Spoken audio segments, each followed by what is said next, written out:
दोस्तों, आज जो बात मैं आपको बताने जा रहा हूं, उसे बहुत ध्यान से सुनिएगा, क्योंकि हो सकता है कि आज तक आपने ये बात कभी सुनी ही ना हो।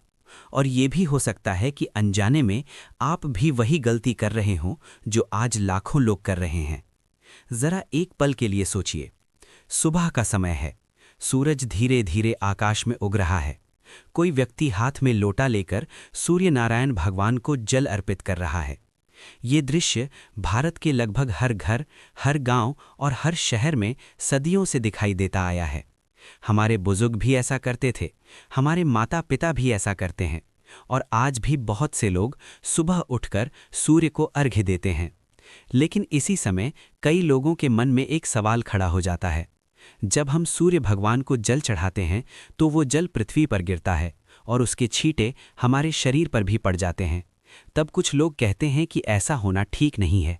कुछ लोग कहते हैं कि इससे दोष लगता है, और धीरे धीरे ये बात लोगों के मन में बैठ गई कि शायद सूर्य को जल चढ़ाते समय शरीर पर पानी पड़ना गलत है। लेकिन जरा ठहर कर सोचिए, अगर ये सच में गलत होता तो क्या हमारे ऋषि मुनि सदियों तक ये परंपरा निभाते? क्या भगवान श्री राम सूर्य को जल अर्पित करते? क्या भगवान श्री कृष्ण सूर्य की उपासना करते? क्या महान ऋषि कश्यप और अनेक साधु संत सूर्य आराधना का महत्व बताते? निश्चित रूप से नहीं। हमारे शास्त्रों और परंपराओं में सूर्य को जीवन का आधार माना गया है। सूर्य के बिना पृथ्वी पर जीवन संभव ही नहीं है। सूर्य से प्रकाश है, ऊर्जा है, और वही पूरे संसार को जीवन देता है। इसलिए भारतीय संस्कृति में सुबह के समय सूर्य को प्रणाम करना और जल अर्पित करना एक बहुत पवित्र परंपरा मानी जाती है। जब हम सूर्य को जल अर्पित करते हैं तो वास्तव में हम प्रकृति के प्रति आभार व्यक्त करते हैं। हम ये स्वीकार करते हैं कि ये सारा जीवन सूर्य की ऊर्जा से ही चल रहा है। यही कारण है कि हमारे पूर्वजों ने ये नियम बनाया कि दिन की शुरुआत सूर्य को प्रणाम करके की जाए। अब एक बात और समझिए, जब हम हाथ से सूर्य को जल अर्पित करते हैं तो जल की एक पतली धार बनती है। उस जल की धार के बीच से सूर्य की किरणें गुजरती हैं, और जब वो किरणें जल के माध्यम से हमारे शरीर तक पहुंचती हैं तो इसे शुभ और सकारात्मक ऊर्जा का प्रतीक माना जाता है। इसलिए जो जल नीचे गिरता है और उसके छींटे शरीर पर पड़ते हैं, उसे दोष नहीं बल्कि आशीर्वाद माना गया है।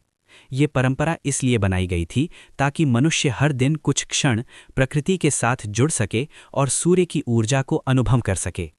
परंपरा में ये भी कहा गया है कि सूर्य को जल अर्पित करते समय हाथ को सिर से थोड़ा ऊपर उठाकर जल चढ़ाना चाहिए और जल धीरे धीरे गिरना चाहिए। इससे जल की धार साफ दिखाई देती है और उस धार में से सूर्य का दर्शन करना आसान होता है। कई लोग ये भी पूछते हैं कि सूर्य को जल चढ़ाने के लिए किस पात्र का उपयोग करना चाहिए। प्राचीन मान्यता के अनुसार तांबे के पात्र को शुभ माना गया है। तांबा एक पवित्र धातु मानी जाती है और बहुत समय से पूजा पाठ में इसका उपयोग होता आया है। इसलिए बहुत से लोग तांबे के लोटे से सूर्य को जल अर्पित करते हैं। एक और महत्वपूर्ण बात यह है कि सुबह की सूर्य किरणें बहुत कोमल और शांत होती हैं।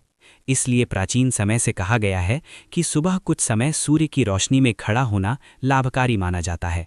इससे शरीर में ऊर्जा का अनुभव होता है और मन भी सकारात्मक रहता है। आज के समय में बहुत से लोग फ्लैट या अपार्टमेंट में रहते हैं। ऐसे में कुछ लोग सोचते हैं कि सूर्य को जल कैसे दें, लेकिन इसके लिए किसी बड़े स्थान की आवश्यकता नहीं होती। आप बालकनी में, छत पर या खिड़की के पास खड़े होकर भी सूर्य को जल अर्पित कर सकते हैं।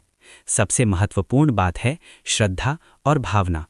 अगर घर में छोटे बच्चे हों तो उन्हें भी ये परंपरा सिखानी चाहिए। जब बच्चे बचपन से ही प्रकृति और भगवान के प्रति कृतज्ञता सीखते हैं तो उनके भीतर भी सकारात्मकता और अनुशासन विकसित होता है। ये केवल पूजा नहीं बल्कि एक अच्छी जीवन शैली का हिस्सा बन सकता है।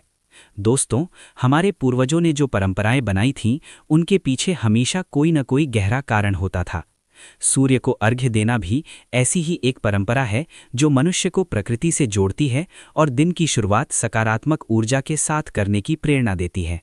अगर हम श्रद्धा और विश्वास के साथ सुबह सूर्य को प्रणाम करें, कुछ क्षण शांत मन से खड़े रहें और प्रकृति का धन्यवाद करें, तो इससे हमारे भीतर भी एक नई ऊर्जा का अनुभव होता है।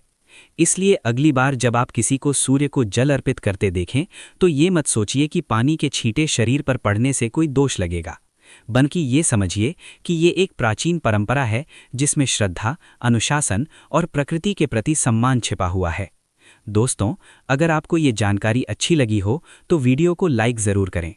नीचे कमेंट में हर हर महादेव ज़रूर लिखें ताकि हमें पता चले कि आप भी भगवान शिव के भक्त हैं।